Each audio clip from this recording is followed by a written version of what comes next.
Top 10 makanan sihat kena makan masa raya. Raya bukan alasan untuk cheat day 30 kali. Kalau pandai pilih, makan sedap pun boleh sihat masa raya. 1. Opor ayam atau ayam masak kurma. Guna santan segar dan rempah ratus asli. Kurang minyak dan tinggi protein. Elak ayam goreng berminyak, pilih versi berkuah dan rebus. 2. Daging dendeng, bakar atau panggang.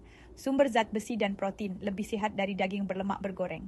Kurangkan penggunaan gula dan minyak masa masak. 3. Ketupat nasi atau ketupat palas dengan portion sederhana. Sumber karbohidrat kompleks, makan bersama lauk berprotein tinggi, bukan kuah je. 4. Ulam-ulaman raya, timun, pegaga, daun selom, salad. Kaya serat dan antioksidan, bantu pencernaan dan elak sembelit masa makan berat-berat. 5. Sambal tumis ikan bilis, versi homemade. Kalau dimasak dengan minyak minima, boleh jadi sumber protein dan zat besi yang baik.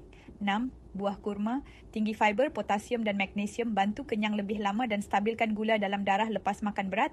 7. Lontong sayur tanpa terlalu banyak santan dan minyak, penuh sayuran dan serat, elak letak banyak mi atau nasi impit. Guna santan cair atau santan segar sikit je. 8. Sup tulang atau sup ayam. Kalau tak terlalu berminyak, ini sangat sesuai.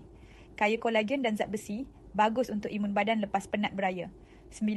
Rendang ayam, guna dada ayam dan kurang minyak. Boleh jadi hidangan sihat kalau guna bahagian ayam tanpa kulit dan kurangkan minyak kelapa. Rendang juga penuh herba dan antioksidan dari kunyit halia serai. 10.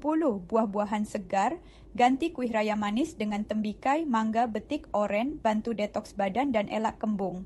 Bonus tip raya sihat, minum air kosong lebih dari air manis. Ambil FT setiap pagi. Bantu stabilkan tenaga lawas dan seimbangkan gula darah dengan magnesium, vitamin C dan B. Sesuai untuk bantu detoks dan elak rasa berat kepala lepas makan berat. Raya tetap boleh enjoy makanan, tapi jangan abaikan kesihatan.